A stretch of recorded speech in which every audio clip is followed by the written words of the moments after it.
Assalamualaikum warahmatullahi wabarakatuh. Salam, salam kebajikan, Om Swastiastu, salam damai sejahtera buat kita semua.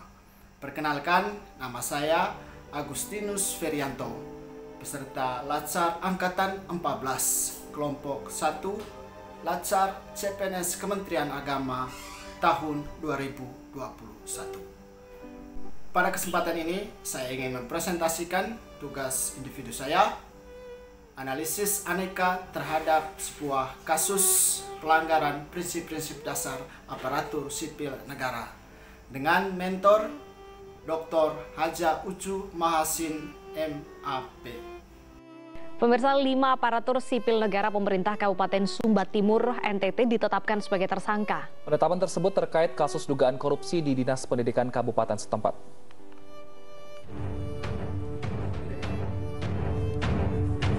Penetapan 5 tersangka yang merupakan ASN aktif pada Pemkab Sumba Timur ini dilakukan Kejaksaan Negeri setempat setelah berkeyakinan pada alat bukti yang cukup, juga merujuk pada laporan hasil audit dalam rangka penghitungan kerugian negara atas dugaan tindak pidana korupsi pengelolaan keuangan daerah pada Dinas Pendidikan Kabupaten Sumba Timur tahun anggaran 2019 lalu.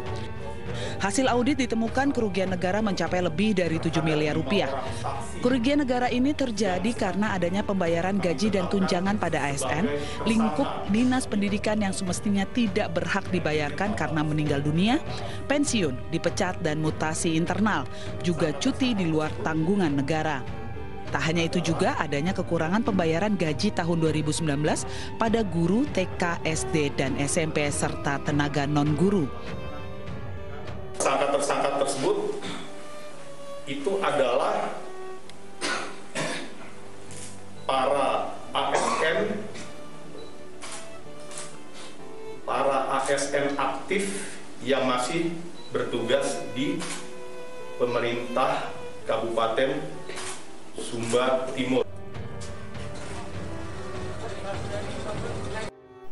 Saya akan menganalisis kasus korupsi di Sumba Timur, Nusa Tenggara Timur dengan aneka akuntabilitas, nasionalisme, etika publik, komitmen mutu, dan anti korupsi. Pada tahun 2019 lalu, Kejaksaan Negeri Sumba Timur, Nusa Tenggara Timur menetapkan 5 pegawai negeri sipil sebagai tersangka dalam kasus dugaan tindak pidana korupsi pengelolaan keuangan daerah tahun anggaran 2019. Para tersangka diduga telah menyelewengkan anggaran pembayaran gaji ASN guru dan non-guru serta tunjangan aparatur sipil negara dan pemalsuan data para PNS yang sudah pensiun, meninggal dunia, mutasi eksternal, dan berbagai penyebab lainnya. Kelima tersangka merupakan PNS aktif pada Dinas Pendidikan Kabupaten Sumba Timur. Diperkirakan total kerugian negara sebesar Rp7.306.120.900. Kelima pelaku terjerat pasal 2 dan pasal 3 Undang-Undang Tipikor, ancaman hukum pasal 3 minimal 1 tahun penjara dengan catatan harus mengembalikan kerugian keuangan negara, dan pasal 2 ancaman minimalnya 4 tahun penjara. Saya akan menganalisis kasus dugaan korupsi tersebut menggunakan aneka. Yang pertama, akuntabilitas. Saya melihat kasus tersebut menggambarkan ketidaktercapaian akuntabilitas personal dan tentunya menyebabkan hierarki akuntabilitas vertikal dengan masyarakat tidak berjalan dengan baik. Dari kasus ini, saya juga melihat bahwa hierarki akuntabilitas horizontal juga terganggu. Instansi tersebut sepertinya kurang akuntabel.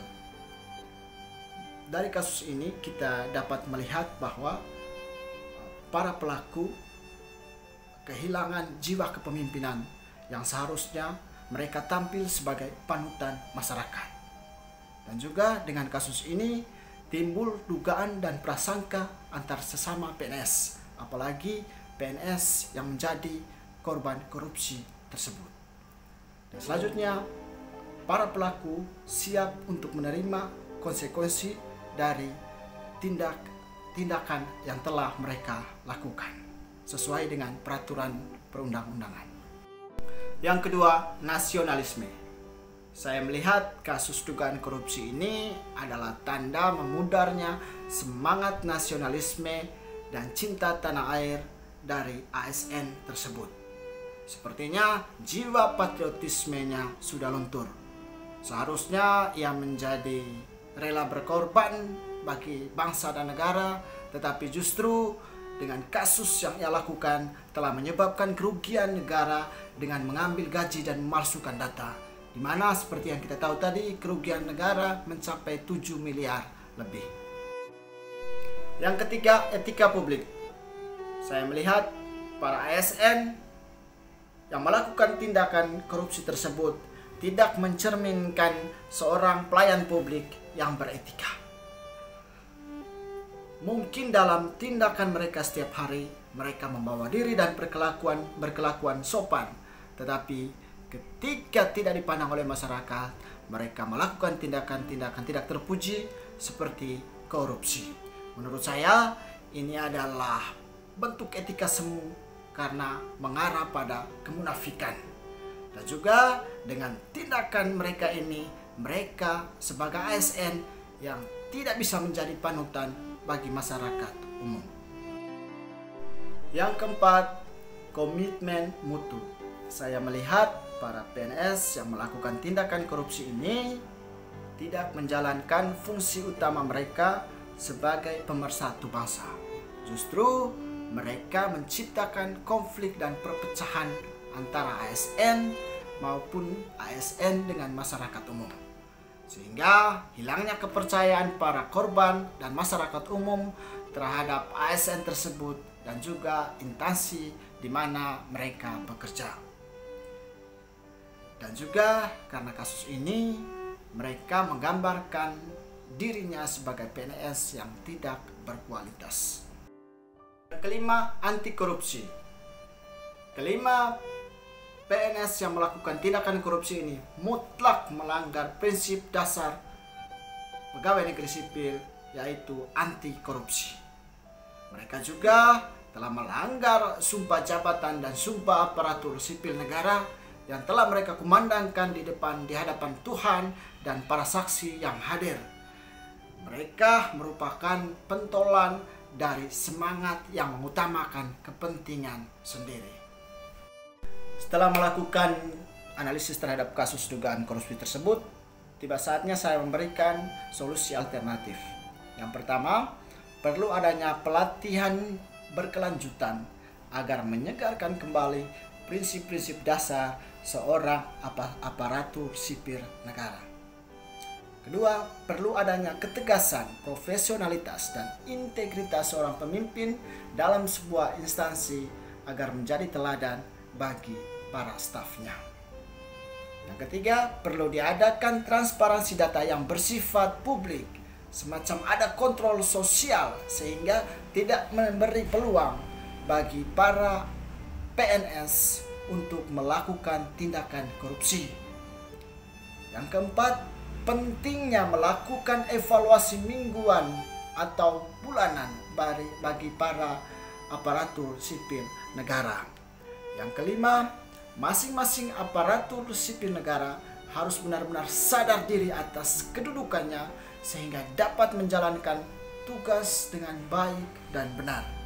Yang keenam, saya melihat kemungkinan besar dari kasus tersebut ada 1 atau 2 orang yang mengawalinya, sehingga solusinya apabila ada aparatur sipil negara atau PNS yang mengajak Anda untuk korupsi, segera melaporkan hal tersebut kepada pihak yang berwajib agar hukum ditegakkan.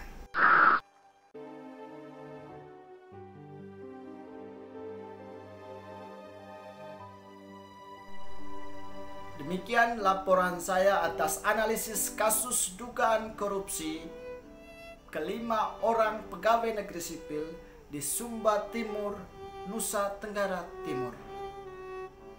Atas perhatiannya saya ucapkan terima kasih. Assalamualaikum warahmatullahi wabarakatuh. Salam kebajikan. Om Swastiastu. Salam damai sejahtera buat kita semua.